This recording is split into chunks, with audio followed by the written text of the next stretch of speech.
stop. I'm gonna hang up with you. We can text.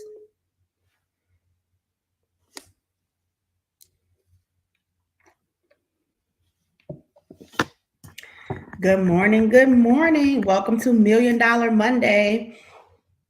We are waiting on our special guest to join us. Feel free to come on in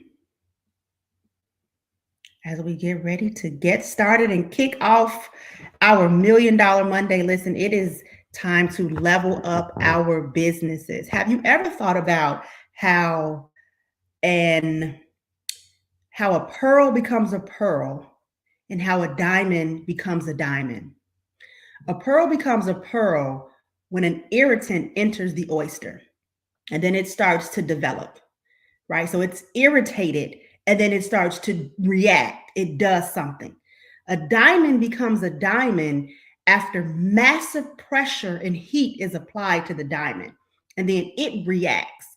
And so what's happening in your life that's causing you to react? It's time to level up. That reaction should be your level up, should propel you to your next level of success. Usually that's how success begins. You're uncomfortable where you are and it pushes you out of that space. So today we're having our Million Dollar Monday call, our special guest. The information that you're getting today, hopefully it will propel you and push you to the next level.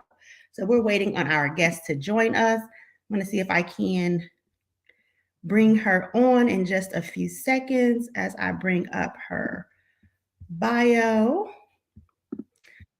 introduce her properly.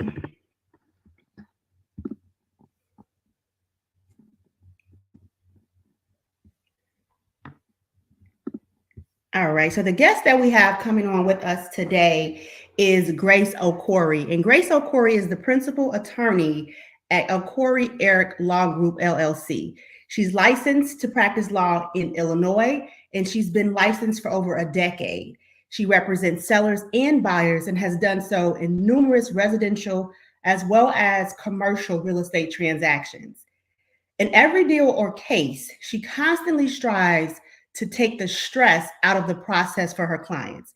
Her team accomplishes this by consistently keeping clients informed and apprised of case matters, in addition to providing each client with the best legal representation. Grace has received numerous awards and recognition for her dedication and efforts in her career throughout the community. She's also a member of several county, state, national, and national legal community-based organizations. So let's just do a quick drum roll. Help me bring Miss Gracie to the stage. Can you guys hear? Gracie, I think are you on? I mean, okay, can you hear me? Okay. Yay! Good morning, good morning, good morning. Thank you for having me this Monday morning. Monday is already Mondaying, so we're going to go ahead and get started. Welcome to Million Dollar Mondays with Recharge. I'm your host, Nina Ellison Jones, CEO and founder of Recharge Inc., as well as Recharge University. And so we're just going to go ahead and jump right in and get started. The purpose of these calls, we want to inspire, educate, motivate, and give our agents information and tips that they can take and use in their day-to-day businesses. So Gracie, you've joined us. I'll let you kick us off with anything you want to kick us off with. We'll just kind of volley back and forth with some questions, and then we're just going to get right started. So Gracie, go ahead. I'll turn it over to you. Okay, so thank you so much, and thank you for that intro. I wasn't expecting you to read all that. Thank you. I was like, okay. And this is actually perfect. The time in the Monday morning, because this is getting me in that Monday mood. Okay, let's go. Let's make it an amazing week. So it's my pleasure and an honor to be here. And of course, I'm here to serve. Whatever you need to know, whatever I can help with, I'm all yours. Outstanding. And I've kind of combined your first name and your last name. I keep calling you Gracie. It's just my, I don't know. I'm a little. I have Gracie. It's fine. Okay. It's call me G. It's okay. Your name is your name, and I want to make sure that I call you by your name. So it's Grace. Gracie is fine. Awesome. Let's talk a little bit about the attorney and the agent workflow. Here in Illinois, we are an attorney agent state. And that means that our transactions are closed with an attorney. Every state is not like that. But here, that's how we do things. And so, one of the things that I noticed, especially when I first started in real estate, is you're so excited to work with the buyer, right? And so you go out, you're working with your buyer client, you're showing them property, and all of a sudden you find yourself under contract. You're like, oh my God, they like the property. You write up the contract, you haven't contacted an attorney. They're already pre-approved, hopefully. But you have not yet introduced them to the next party in the process, which is the real estate attorney. So, in terms of improving the attorney agent workflow, how can real estate agents better collaborate with attorneys to streamline the process? Should we reach out to you guys before we have a contract? And I know sometimes things move quickly. So, should we be doing that during the buyer consultation? What works best for you? So it depends. That's the attorney language. It depends. I have agents that I work with that reach out to me even before drafting the contract. So sometimes we're trying to draft the contract, depends on what the buyer is trying to do or the seller is trying to do. For example, I had an agent who was, okay, my client wants to sell, but he wants to stay here for, a month, and he wants these. Like, how do we make sure these things are drafted in the contract and make sure there's no issue? Because of course we do have the attorney review, but you want to make sure that all the terms have been set up as much as possible in the initial stage before there's, so to avoid any issues in the future. So that being said, it all depends. For me, for the agents I work, the way I work is I really don't mind at what point it's sent, but definitely by the time the contract is signed by both parties. So whenever, we make the offer as a buyer, or if it's on the seller side, once the seller signs that, page 13 on the contract there, or the 7.0, which is a general one we use here in Illinois. Once that is signed, that at that point, it definitely has to be sent to an attorney to start working on, because that is what kicks off the 5-day attorney review period. So I guess short answer to your question is it depends. And I will say it's a case by case basis. If the agent feels that there might be some nuances in this contract, it always helps to reach out to the attorney and say, hey, this is what's going on. What do you think? And then sometimes I could be like, oh, no, we're good. Just, have them sign it. And then we can address that. And then also sometimes when I do have this information before the contract, we already know things that we have to have addressed in the attorney review period. So yeah, it all depends. Okay. So it depends. Got it. Now, in terms of working with buyers, and we know we have addendums to contracts, we know that the contract is a standard document where we're, as the real estate brokers, pretty much filling in the blanks. But sometimes things are happening quickly in our marketplace, such as multiple offers, various contingencies. We're even seeing buyers have to submit offers over list price. Are there addendums that buyers agents are that they're overlooking, or that they could be using to help protect their clients in these kind of unique situations or scenarios? Sometimes they are. And this is where, for me, communication plays a key role. Because going back to what you talked about, Illinois being an attorney state, I honestly, of course, I'm biased, but I don't understand how you can have a real estate transaction without an attorney. Because I can tell you, in every deal, at least I say to my clients, at least $500-$600 identified as something that they would have lost.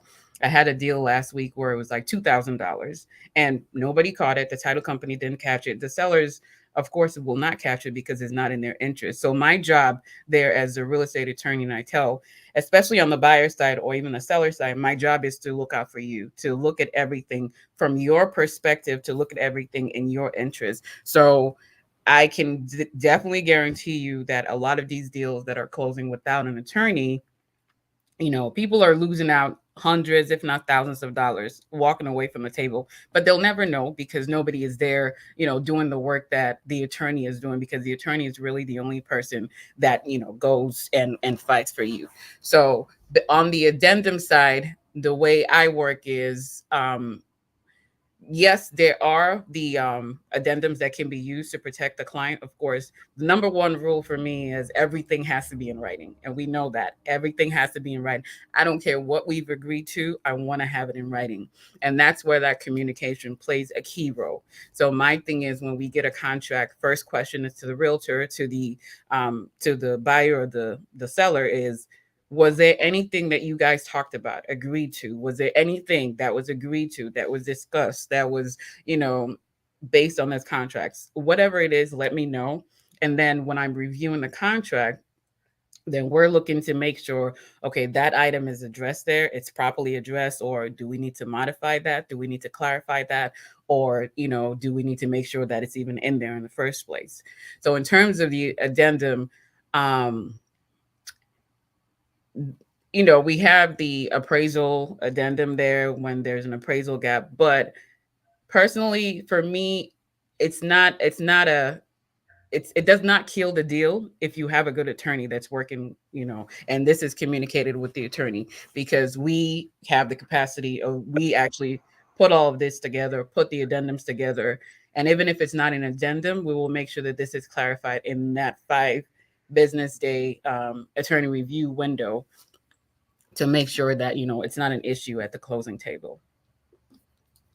Awesome. So I love how you said you look out for the buyer's best interest. That's one of the reasons why I enjoy working in an attorney state, where we do have that added protection for the buyer, because our job as a real estate broker, based on the trainings that I've received, is not legal in its in our practice, right? And so I'm not an attorney, right? My job is to be the fiduciary for the buyer and to be the liaison for all intents and purposes to get the transaction from A to Z.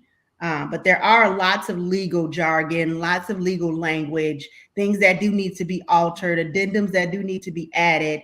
And so I think the best person to do that is an actual attorney. And then I love how you said everything needs to be in writing, because if it's not in writing, it didn't happen in real estate. And how else do you confirm or deny that something should or should not have occurred if it's not in writing?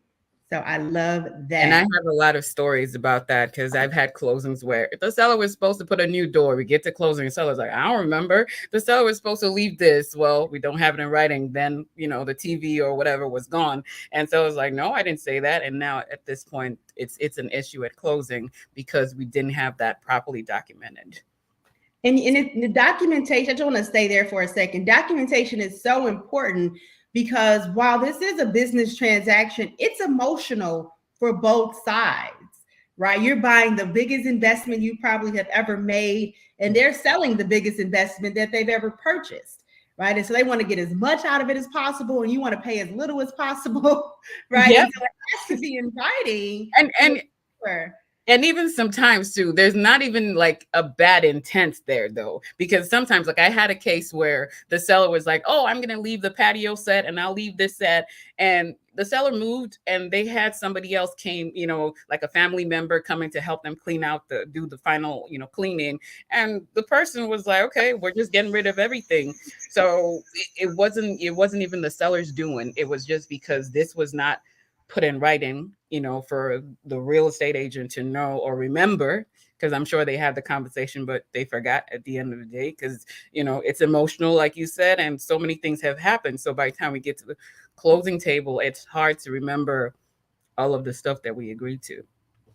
So, So speaking about addendums and contracts and documentation and law, let's talk a little bit about the NAR settlement and how it has impacted the way that we do business today. What are you seeing in terms of how agents are settling into this new space of where the commission or the compensation can no longer be listed on the MLS, but are deals still being closed smoothly? Are sellers still paying compensation? What are you seeing right now? so far, and you know, the NAR settlement, I think it's kind of a big deal, but really from my perspective, I don't really think it's that big a deal, because essentially we should have been having these buyer, you know, these buyer representation agreements in the first place. And then also the only thing is just the fact that now the listing, the compensation cannot be listed anywhere in the MLS.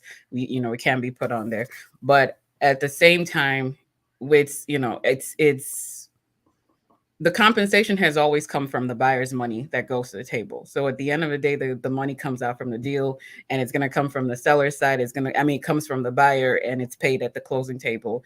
And the deals so far have been fine. People have actually had buyers have signed these agreements now because they know that's what has to be done to move forward. And deals have been closing. And even though we're not that far, so I'm thinking it kicked in August 17. We're still like September 9. I think we're still seeing like the beginnings of it. But for the most part, the sellers are still offering compensation to the buyers because they do realize that this is going to make their listing more competitive. It's going to, give them a heads up, in all the listings. And at the end of the day, just realizing that. And I've done so many deals where the buyers were almost on the fence of not making it because they didn't have sufficient amount to close. So now if they now had to tag on the additional sellers, the compensation or the full compensation for their agents, then that could actually disqualify them and kill a deal. And I think for me, I don't think this is in the best interest of a seller, because you don't want to go through the whole process and get to the closing table and find out that, oh, this deal is going to fall apart because the buyer is not able to pay their closing costs in addition to the additional compensation for the agents. So far, the deals have been closing smoothly. It's been fine. I've had deals where, the sellers have offered the full compensation, and as you know, with the settlement states that there has to be the buyer agent agreement now, and it has to state specifically how much the buyer agent, it has to be paid and what they're doing and what they're being paid for. So based on that, I've seen um, most of the closing, the sellers are still paying the full compensations. Sometimes maybe there's a 500 or a few hundreds off, and that goes over to the buyer. But generally, things have still been flowing smoothly from so far. Awesome. And I'm a big business acumen person. That's the purpose of me starting Recharge University. I think one of the things that we don't learn when we get this real estate license is how to run a business, how to set up our compensation, how to even ask for compensation, how to negotiate properly. And I think you don't get what you don't ask for. So two things are different, but for me, it's business as usual. So one, you make sure that you have that buyer agreement signed during the buyer consultation. So that slows down the process. Let's sit down, have a conversation. Let me explain to you how this works, right? I know you want to see the house today at 2:00, but before we can do that, here's how this works. And here's what is the requirement from you now as the buyer. And then number two is, I think it really does put us in a fiduciary space, because now we're asking for that from the seller. So I don't want to put an additional burden on my buyer financially. I know that the buyers are already burdened, and down payment assistance in certain communities is already extremely difficult to come by. And so this additional percentages of funds, where's that coming from if I'm already struggling to come up with the percentages that I've already scraped together? And so I think it puts the onus now on the buyer's agent to be a lot more diligent, to say, hey, I have a buyer. The buyer funds this entire transaction, right? You want to sell this house? I have a bird in hand for you. Yep. Right. The caveat, you got to pay my commission so that my buyer doesn't have to pay it. And that's a conversation that we're just not used to having. And so I think the cream will rise to the top, and it'll be business as usual. I agree. Now, worst case scenario is the buyer does end up paying it. And I do find that a bit challenging, again, in communities where the buyers struggle. And so, again, it's going to be a situation where we have to coach our buyer clients, find down payment assistance, find grant monies for them, because oftentimes, those fees can be rolled in, figure out a way to do that without any RESPA violations. And I think we'll still be fine. Yes. And of course, it could also be part of the argument for the buyer credits. So the more credits we argue for, knowing that the buyers now, this amount has to be tacked on, that's also another way to get some money back from the buyer to go towards that. Exactly. Let's talk a little bit about the attorney review period. I think this is one of the most crucial periods during the contract that often doesn't get treated as the most crucial period. And the reason I say this is because so many things transpire during the attorney review period. So when we take a buyer to see a property, they may see things that are apparent to the eye that need to be corrected, that the seller may not have agreed to. And it may not necessarily be an issue for the home inspection from the standpoint of it may be more cosmetic in nature. Mm-hmm. But it doesn't mean that it's not, an issue for the buyer. And so I think this is where that information needs to be communicated to the attorney to say, hey, this is just, really bothering me. Is there a way to ask for this? Right? It's not an inspection issue. It's not in the contract. But this is a challenge for me because I think that's information that can be shared with the attorney and presented to the seller attorney during the attorney review period. Also, usually that's where the tax prorations show up. Should the tax prorations be at 100%? Should they be 105%, 110%?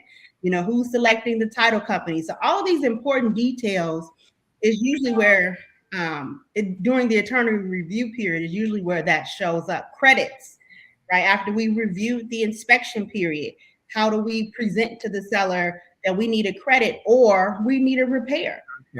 What's your take on the attorney review period? So yes, the attorney review period is actually a crucial time in the contract because that is actually the period where any and all things that amendments, changes, whatever you want in that contract has to be communicated.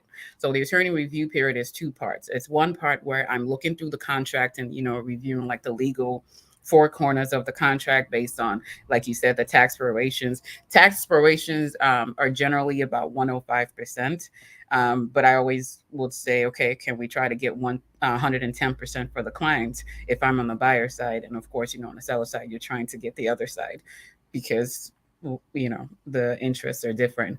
But with the repairs also, one thing I tell buyers, and most people don't like to hear this, is that the seller is not obligated to fix anything. So there's no, even if there's mold or something, like there's no legal requirement that, oh, the seller has to fix this. No.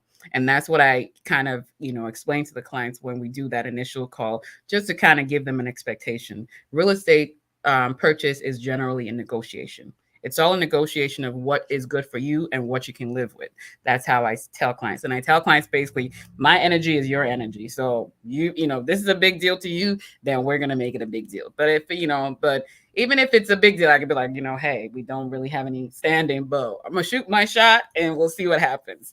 So that also, is tendering the expectation, because from the home inspection point of view, there is going to be a lot of issues. So I tell clients, prepare to get a booklet, because if you have a home inspector that's doing their job, they will flag every little thing. There's a crack on the fan, there's this, but not everything is an issue. And so we try to find that balance during the attorney review. The first part, like I said, is the, where we're asking for amendments in the legal contract, the four corners of the contract.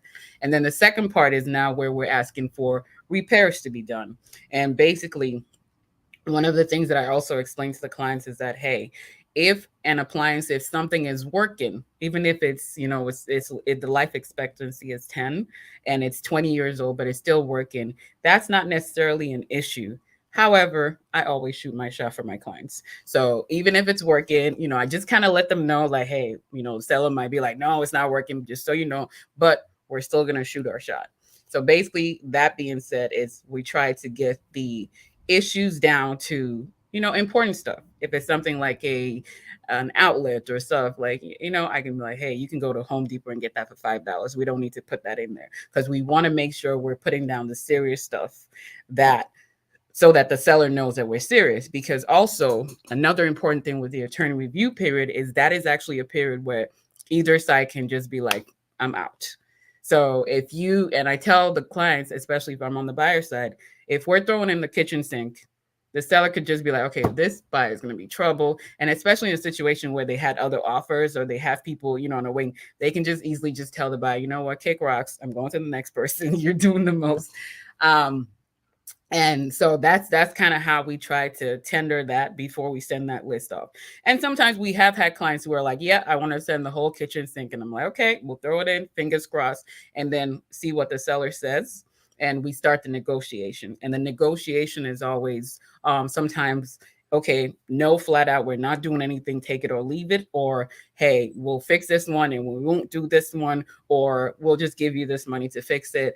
And at the end of the day, our practice is that the client always makes the final call. So I'm always taking it to client like, hey, what do you think? What do you want to do? And for some clients, it all depends. Some clients, like my brother-in-law, is a maintenance man, so I can get that fixed. For some clients, it's a big deal. But the attorney review period, it is the very crucial point of the contract phase, and this is also that point where everything that has been communicated, everything that has been agreed, discussed, has to be in writing. So this is a point where the client needs to now tell the lawyer, oh, when I went to see the house, the seller was there and he said he was going to put a new garage or a new this, let me know that so we can make sure we put it in that letter saying seller shall do this. We're not even negotiating because from what you've told me, seller has agreed to it, but we just wanted to have it in writing. So that way the attorney review letter is essentially going to be your checklist between the contract and that letter. That is just a full everything, agreement that we've had in that whole process. So yes, attorney review letter. I mean, the attorney review process is usually the bane of the contract. But of course, again, sometimes things happen as we go. Oh, and the one thing I want to mention too about the attorney review, because I just had this happen a few times recently. Some buyers want to do a termite inspection or this inspection, an electrical inspection, or this inspection. You want to make sure you have the full inspection you want to have done. So if you were doing an attorney review inspection, I mean, an inspection on the property and maybe the water was off, we want to stop and ask for an extension and turn the water on and make sure you're doing the full scope. Because once we go past the attorney review, if anything else is discovered, the seller does not have to entertain that. And you might not know, just end up spending all of this money on the appraisal and everything else, and then find out that there was like a major issue or whatnot in there. And then and there are cases, of course, where there are major issues. For example, like you were saying, where the buyer's like, no, this is a big deal for me. I've had cases where there was foundational issue. And so most of the time I'll just call the other attorney like, hey, look, this is a deal breaker. This is a big deal. And nobody's going to take this. So just let your client know we need something. This needs to be addressed. And a lot of times we're able to work those things out and move the contract forward. But yes, attorney review, crucial point of the contract. Communication is key. Outstanding. You said a lot of things there, and a couple of things that really jumped out to me, especially at the end. Communication is key. I've had to fire attorneys because, listen, this is not litigation in court. The buyer wants this house, the seller wants to sell this house. How do we come to a happy medium? That's our objective here. The objective isn't to win. And some attorneys get too hard bent on, well, I'm right, and that's how it's going to go. And I'm right, and that's how. And so now we're losing the deal because of ego, right? These guys are fighting each other, and you're really not even focusing on what's most important, which is the buyer. The buyer's asking for something because that's going to make them feel appeased, feel comfortable, feel like they can move into this house. What if we offer them another solution? They're looking for solutions. They're not looking to just be right, because if they're not right, it's our goal to inform them and to educate them. So I love what you just said at the end, communication, because that's so paramount. I've had attorneys that didn't respond, even on my own transaction. You represent my client, we're the listing agent.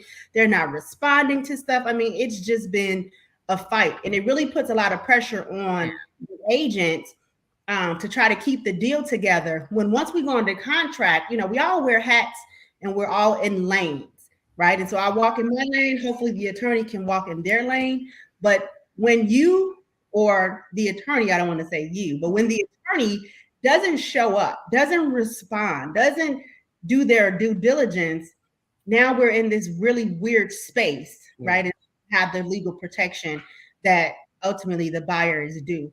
And then I heard you. Go ahead. I'll let you. I was going to say, though, I like to give grace to people because attorneys, sometimes we're busy. However, one of the things that we do in my practice anyway, that I keep all the emails we keep, the realtors, our agents are always copied on all the emails, so you know what's going on at all times. Response time, we have team, we're very responsive on issues and things.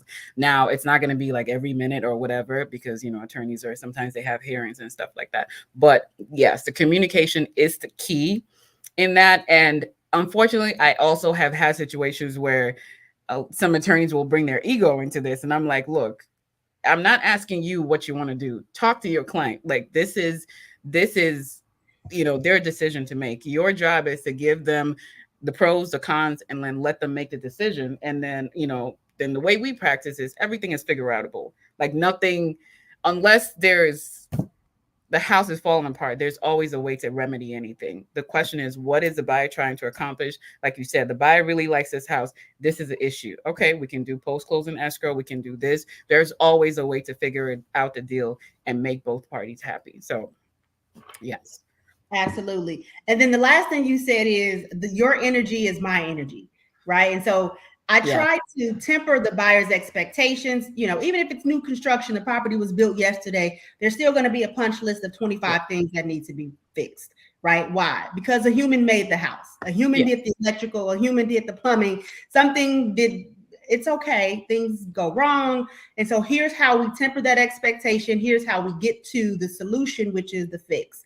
How do we get to the fix instead of everything being an oh my God? So I try to make sure I set that proper expectation. Don't freak out, right? There's going to be something, a lot of something's wrong with this house, and it's okay. But here's how we get to your end goal. Or if there's too many somethings, right? Or if your tolerance level for repairs is low, your energy is my energy, right? And so some things are a deal breaker for the buyer. And let's kind of talk about that up front, so that way we can, again, temper the expectation going into the transaction, and it's not, it doesn't end up killing the deal when it didn't have to, if there was a solution that could be found.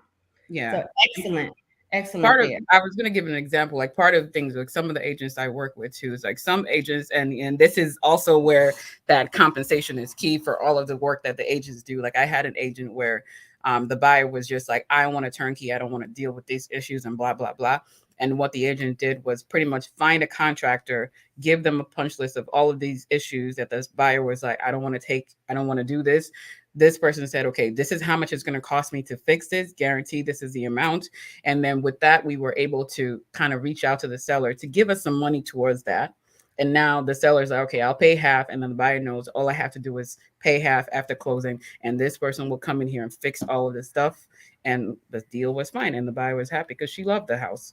So there's always a way to make it work. Always. Absolutely. Well, we're coming towards the end of our session. We have two questions that came in from our recharge team. One says, what should a seller's agent know regarding the execution of an estate sale when they're the listing agent? That's a loaded question. But the thing about the estate sale is also making sure that you are talking to the right person who is authorized to sell that estate. So either they have an order from the court, or like even the affidavit of the heirship, affidavit of heirship is a little tricky. But I guess the main thing is definitely make sure that you are talking to the person who is vested and who has authority to sell the property. Okay. And then this one is similar. Is a land trust important? And then, should a land trust be instituted at the time of property acquisition? And if the property is put in a trust, are the executors the owners of the property? It depends. A land trust is really a kind of like an asset protection tool. So a land trust is almost like a revocable trust kind of thing. It doesn't have to happen at the time of the closing. You can close on the property. So I can close on the property in my name and then establish the land trust and then quick claim the property into the land trust. So for the first part, for that part, it doesn't have to be done at the time of the closing. It's a land trust important. A land trust is important. Of course, it's not required for a sale, but the good thing about the land trust is, or what the land trust does is, number one, it keeps your information confidential. Because, like we know, whenever there's a sale of a property, this is public record. So people know, okay, number 291 Main Street belongs to Grace, Okorie. But if the property was on a land trust, and all they will see on the deed is that number 219 Main Street belongs to this land trust number, blah, blah, blah, blah, blah. And nobody knows who is the executor or the beneficiary of that land trust. Now you have to go into the land trust document to identify who the owner is. So the land trust is really a tool for confidentiality, and also an estate planning tool as well. Because the beautiful thing about a land trust is, if the property is in a land trust, and whoever, the executor or I think it's executor and beneficiary. Mm-hmm. I got the terms right. But whoever it is that's supposed to manage the trust, or whoever the beneficiary is, owns, the trustee dies or whatever, the land trust specifically states who has authority to, sell the house, or to do actions, to do whatever to the house, with the property. So basically, even if the owner technically is dead, you're still able to sell the property if the property is in a land trust, and without having to go through the probate court and all of that stuff. And it just makes it so much easier. So, yeah. So it sounds like if you have questions regarding a land trust or any other type of real estate questions, you need to reach out to Ms. Okorie directly. We can walk you through this process and get these amazing protections set up for you and your clients. We are out of time. Ms. Okorie, how can someone reach you? What is your contact information? Contact email grace@ericlawgroup.com. That's GRACE at Eric, ERICLAWGROUP.com. Office phone number 312-619-0564. And what else? There's so many contacts. There's LinkedIn and Facebook and Instagram. I'm more active on Instagram. My handle is Okorie Eric .law. So that's OKORIEERIC.law. That's .LAW. That's my Instagram handle. And I think among those three, you should be able to get a hold of me. And if not, Tanina will find me. Thank you. Absolutely. So that was Grace at ericlawgroup.com. Her office number is 312-619-0564. And her IG is Okorie, OKORIEERIC.LAW.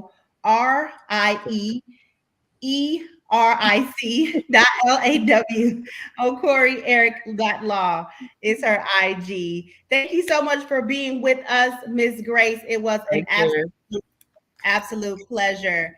And if you are interested in learning more about how to join the Recharge University, listen, we have information like this and more to share. There's often events that we host quarterly. You can join us at Recharge University. Thank you so much for being with us today. Enjoy the rest of your $1 Million Monday. Bye.